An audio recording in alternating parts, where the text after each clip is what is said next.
ঘটনায় 2 থেকে 3 জন মন্ত্রী জড়িত আছে এমনটাই কি দাবি করেছেন? কে দাবি করেছেন? ইডি দাবি করেছেন তো নিজেই, নিশ্চয়ই ইডির কাছে কিছু তথ্য আছে, তা নাহলে দাবি করছেন, কারণ এটা ফালতু দাবি করতে পারেন না, ওটা একটা সংস্থা। আর যদি কোনো মন্ত্রী জড়িয়ে থাকে কালকে পর্যন্ত জানা যাবে, জানা যাওয়ার পর তারপর আমরা অ্যাকশন নেব। এইগুলো আমি জানি না।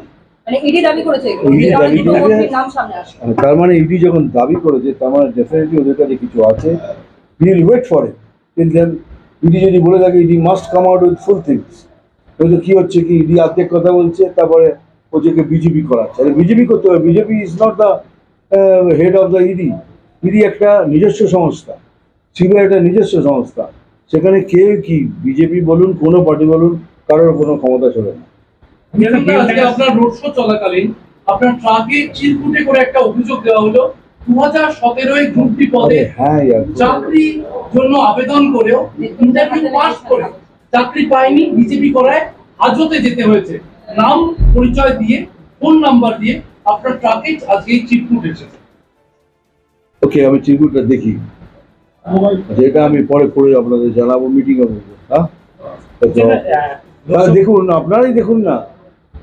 আপনারাই দেখুন কোথায় কি, মানে এসব ভাঁওতা চলছে। মানে ভোটের আগে আমি এই করে দেবো, আমরা এলে পরে 11 লক্ষ ঘর, 14 লক্ষ চাকরি। এত দেরি কেন? 11 বছর ধরে আপনারা রাজত্ব করছেন, অর্ধেক প্রধানমন্ত্রীর আবাস যোজনার ঘর পড়ে রয়েছে, আবার নতুন ঘর করছে আছে 20,000 30,000 তৈরিতে ঘর কোনো তৈরি হয়ে যাবে। মানে লাখ লাখ ঘর তো, কিন্তু করবেন না, এটা প্রধানমন্ত্রীর নাম হয়ে যাবে, সেই জন্য ওটা।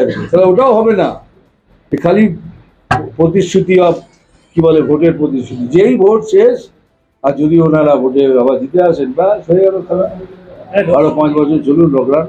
লোকসভা নির্বাচনের আগে ফের মুর্শিদাবাদের বেলডাঙ্গায় বোমা বিস্ফোরণ। হ্যাঁ, মুর্শিদাবাদের বেলডাঙ্গাতে ফের বোমা বিস্ফোরণের ঘটনা ঘটেছে, কি বলবেন? এই বারবার বোমা বিস্ফোরণ ঘটনা হচ্ছে শ্রীনগরের পর, এবার বেলডাঙ্গা। দেখুন কে করছে সেটাকে দেখুন, কেন সব তো বিজেপি করে, সব কিছু বিজেপি করে। কেন বিজেপি আগে বলে দেয় না, রামনবমীতে ছুটি দিচ্ছি, দাঙ্গা যেন না হয়, তারপরে বোম বন্দুক সব পাওয়া যাচ্ছে। তারপর ওগুলো সব হিন্ট, দাঙ্গার জন্য তৈরি থাকো, সব হিন্ট। এই জন্য আমি আমার ক্যাডারদের বারবার বলছি, তৃণমূলের অফিস বা তৃণমূলের কোনো ফাংশন ওখান থেকে 2 কিলোমিটার দূরে থাকবে। ম্যাডামের গাড়ি বা হেলিকপ্টার বা কিছু থাকবে 30 কিলোমিটার দূরে থাকবে। কেননা কোনো না কোনো বাহানা খুঁজছেন উনি, বাহানা খুঁজেই ব্যাস। আমি তো ভয় পেয়ে গেছিলাম ভাই, আমি কালকেও বলছি, আজকেও বলেছি, মাথায় লেগেছিল। মানে এই রে, যাক, সবাই পরে জানানো পেছন থেকে কেউ ধাক্কা মেরেছে, লেগে গেছে, হয়তো বলতো বিজেপি কেউ ঢুকে মেরে দিয়েছে। তারপরে হেলিকপ্টারে লেগেছে, আমি এই রে গেল, বলে এই যে পাইলটটা এটা বিজেপির পাইলট। এখন হয়নি, বুঝে গেছি, এখন না হলেই ভালো। Thank you very much. বলুন। বীরভূম জেলার বিজেপি প্রার্থীকে কেন্দ্র করে একটা সন্ধিহান হয়েছে, তার কারণ প্রথম প্রার্থীর মনোনয়ন বাতিল হয়েছে, তারপরে আবার দেবতনু ভট্টাচার্যকে প্রার্থী করা হয়েছে। মানুষ এখন অব্দি সঠিকভাবে বুঝতেই পারছে না আদতে বিজেপি প্রার্থী। মানুষকে কিচ্ছু বুঝতে হবে না, মানুষকে খালি বুঝবেন বিজেপির পদ্মফুল বুঝবেন, তাতে ভোট করবেন। কে ভোট এলো কে না প্রার্থী হলো আমাদের দেখার, আমাদের একটাই মুখ, নরেন্দ্র মোদীজি, আমাদের স্যার নরেন্দ্রজি মোদীজি, ওটাই আমার নাম ফেস। বাকিগুলো সব আমরা বসিয়েছি। পদ্ম ফুল ওটা ইম্পর্টেন্ট, ছোট ছোট ফুল নয়, বড় ফুল পদ্ম।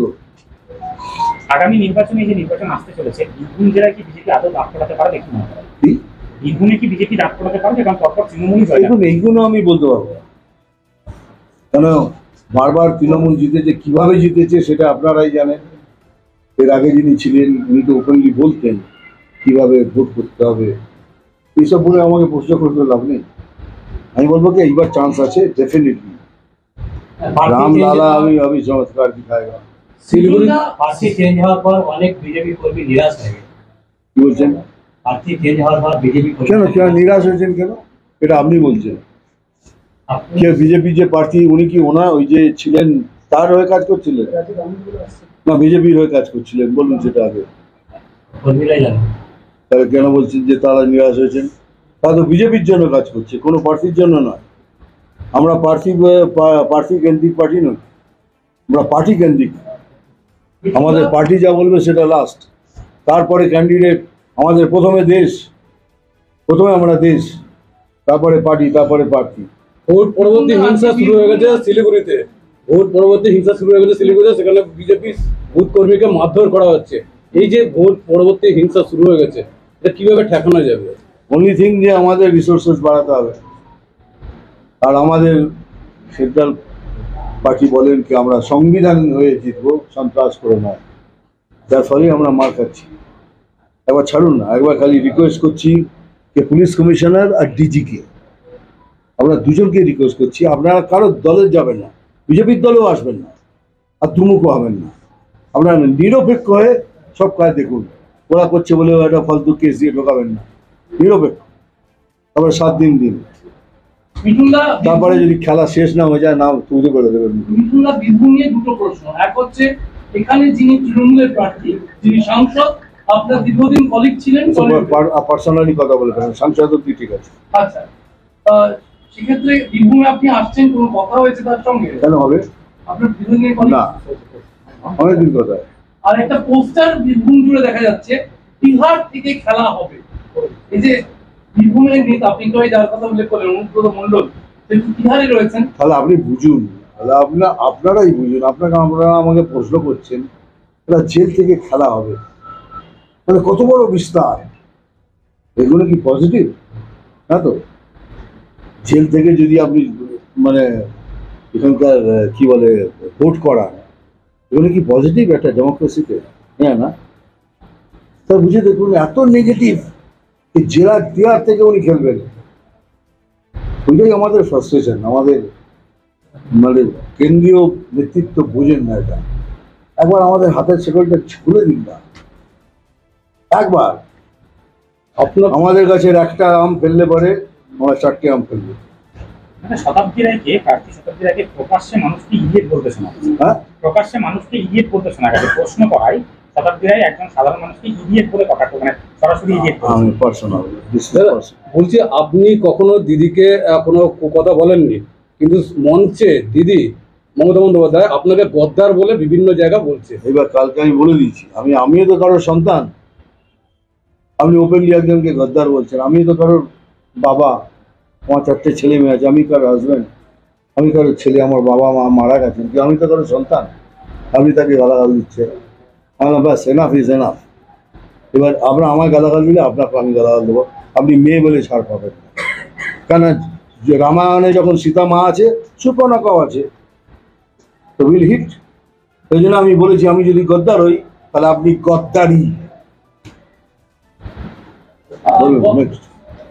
আচ্ছা, কলকাতা থেকে জেলার সব জায়গায় বিজেপি কার্যকর্তারা আক্রান্ত করছেন। কলকাতাতে একজন বিজেপি মহিলা নেত্রী, তাকে মারধর করা হচ্ছে। পুলিশের কাছে অভিযোগ জানালে পুলিশ কোনো রকমের ভূমিকা নিচ্ছে না। এই ভয়ের বা ত্রাসের রাজনীতিকেই হাতিয়ার করে কি নির্বাচনে পার পেতে চাইছে তৃণমূল কংগ্রেস? আবার কি, সব সময় তাই করেছে। They want to create fear, they want to create fear. ওরা ভয় করাতে চায়, ভয় দেখিয়ে। সভ্য সমাজ তৃণমূলকে ভোট করবে না, আমি গ্যারান্টি দিচ্ছি আপনাকে। এইরকম অশ্লীল ভাষায় কথা বলে এটা চিফ মিনিস্টার, আপনি মনে করেন এটা সভ্য সমাজ? একটা অসভ্য কথাবার্তা বলেন, কি বলছেন কি আপনারা? This is a chief minister, এই অসভ্য ভাষায় কথা বলেন, তারপর বলেন আমার মুখ ফসকে গেছে। মুখ ফসকেও যাওয়া উচিত নয়। ওনার সব কিছুই মুখ ফসকে যান, সব কিছু হাত থেকে বেরিয়ে যান, কি নাকি? ভোটের আগে সিএর যে লাগু হলো, সেটা কি নির্বাচনে কোনো প্রভাব পড়বে? পড়া উচিত, যদি মুসলমান ভাই বোনরা বুঝতে পারে কি বলছি আমি।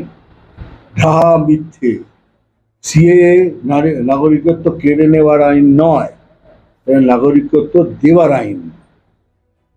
কিন্তু আমি বলছি মুসলমান ভাই বোনদের মিথ্যা প্রচারে যাবেন না। আমার নাম লেখান, কিন্তু কালকে কি হবে? আপনি চুপচাপ দাঁড়িয়ে থাকবেন, এই গভর্নমেন্ট আপনার থেকে কাগজ চাইবে, সে কাগজ আপনার কাছে থাকবে না, তাহলে আপনার এগুলো যাবে, ওগুলো যাবে। তো তাদের কথা শুনুন, এসব কথা বিশ্বাস করবেন না। বিজেপিকে ভোট দিন, বিজেপিকে নিয়ে আসুন। আমরা প্রমিস করছি আপনাকে একটা খুব সুন্দর বাংলা প্রদান করব, এটাই Modi guarantee. Thank you very much. আমি এখন খাবার খাবো। সুপ্রিম কোর্টে মমতা বন্দ্যোপাধ্যায় বা রাজ্য সরকার যাচ্ছে। রাজ্য সরকারের এত পয়সা যে এই সকল ক্রিমিনালদের সাইড করবার জন্য এত খরচ করছে, কিন্তু যারা বসে রয়েছে চাকরি প্রার্থীরা বা চাকরির জন্য, এইটাই তো খেলা। কিউকে একটা জিনিস ওপেনলি বোল্ডলি বলছি, তৃণমূলের ভোট ব্যাংক মুসলমান ভাই বোন নয়, তৃণমূলের ভোট ব্যাংক হলো কারাপশন। যতদিন কারাপশন থাকবে, ম্যাডামও জানেন আমি থাকবো, কারাপশন উনি চাইলে একদিনে উনি কারাপশন শেষ করে দেবেন, কিন্তু করবেন না। করলে ওনার রাজত্ব শেষ। রাজত্ব শেষ মানে দামলুম দামলুম দামলুম দামলুম দামলুম দামলুম সব ঘন্টা বেজে উঠবে। এই জন্য ওনার সব থেকে বড় ব্যাং হলো কারাপশন। এই জন্যই সব জায়গায় কারাপশন দেখবো। এখন তো বড় বড় কারাপশন, এরপরেও যদি পশ্চিমবঙ্গে চেঞ্জ না আসে, তারপরে যেগুলো হবে চিন্তা করতে পারছে। তার কারণ বাল টেনে নিয়ে চলে যাবে, গলা আটকে নেবে, যা ইচ্ছে তাই করবে না, মানা দেবার থেকেও থাকবে না। ওই জন্যই চান উনি কে বিরোধীহীন তৃণমূল। কেন বিরোধীহীন চান? কেন বিরোধী ছাড়া আপনি গভর্নমেন্ট চাইছেন কেন? তাহলে আমরা খুলে হাত খেলবো, কেউ বলার থাকবে না। এটা বলুন কি বিরোধী থাকুন, আমরা আবার জিতে আসবো।